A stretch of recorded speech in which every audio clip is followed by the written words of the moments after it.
انعام آیت نمبر 71 اور 72 ترجمہ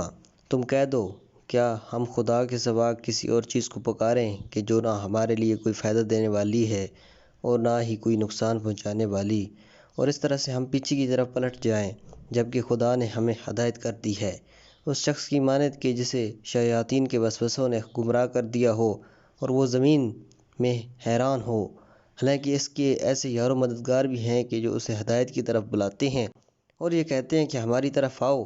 تم کہہ دو کہ صرف خدا کی ہدایت ہی اصل ہدایت ہے، اور ہمیں یہ حکم دیا گیا ہے کہ ہم عالمین کے پروردگار کے سامنے سر تسلیم خم کریں، اور یہ کہ نماز قائم کرو اور اس سے ڈرو، اور وہی ہے جو وہ ذات کی جس کی طرف تم محشور ہوگے۔ تفسیر: یہ آیت اس اصرار کے مقابلے میں کہ جو مشرکین مسلمانوں کو کفر بت پرستی کی دعوت کے لیے کرتے تھے، پیغمبر کو دعوت دے رہی ہے کہ ایک دندانِ شکن دلیل کے ساتھ انہیں جواب دیں، اور ایک استفہام انکاری کی صورت میں ان سے پوچھیں کہ کیا تم یہ کہتے ہو کہ ہم کسی ایسی چیز کو خدا کا شریک قرار دیں کہ جو نہ ہمارے لیے کوئی فائدہ رکھتی ہے اور اس فائدے کی خاطر ہم اس کی طرف جائیں، اور نہ ہی کوئی ضرر رکھتی ہے کہ ہم اس نقصان سے ڈریں۔ یہ جملہ حقیقت میں اس بات کی طرف اشارہ ہے کہ عام طور سے انسان کے تمام کام انہی دونوں سرچشموں میں سے کسی ایک سرچشمے سے پیدا ہوتے ہیں، یا تو نفع کے حصول کی خاطر ہوتے ہیں، خواہ وہ مادی نفع ہو یا معنوی، اور یا وہ دفع ضر کی خاطر ہوتے ہیں، ضرر بھی خواہ معنوی ہو یا مادی۔ کوئی عاقل کیسے کوئی ایسے کام کرے گا کہ جس میں ان دونوں میں سے کوئی سا عامل بھی موجود نہ ہو؟ اس کے بعد مشرکین کے مقابلے میں ایک استدلال پیش کیا گیا ہے، اور یوں ارشاد ہوتا ہے: اگر ہم بت پرستی کی طرف پلٹ جائیں اور ہدایت الہی کے بعد شرک کی راہ پر گامزن ہو جائیں تو اس طرح تو ہم پیچھے کی طرف لوٹ جائیں گے، اور یہ بات قانون ارتقاء کے خلاف ہے کہ جو عالم حیات کا ایک عمومی قانون ہے۔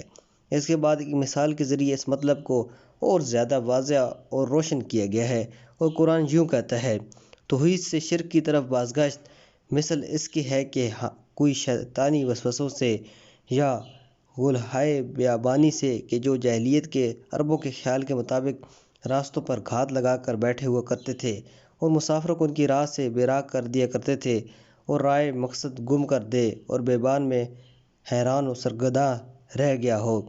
حالانکہ اس کے ایسے دوست بھی ہیں کہ جو اسے ہدایت اور شرائع حق کی طرف بلاتے ہیں اور اسے آواز دے رہے ہیں کہ ہماری طرف آؤ، لیکن وہ اس طرح سے حیران و سرگرداں ہیں کہ جسے وہ ان کی باتوں کو سن ہی نہیں رہا یا وہ قوت ارادی نہیں رکھتا۔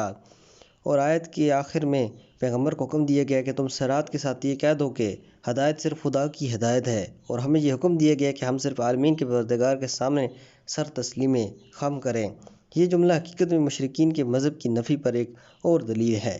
کیونکہ ایسی ذات کے سامنے ہی سر تسلیم خم کرنا چاہیے کہ جو مالک و خالق اور مربی و عالم ہستی ہو، نہ کہ بتوں کے سامنے کہ جو اس جہاں کی ایجاد و تخلیق میں کوئی نقش و اثر نہیں رکھتے۔ ایک سوال اور اس کا جواب۔ یہاں ایک سوال سامنے آتا ہے کہ کیا پیغمبر صلی اللہ علیہ وسلم بعثت سے پہلے مشرکین کے مذہب کے پیرو تھے کہ جو یہ کہہ رہے ہیں کہ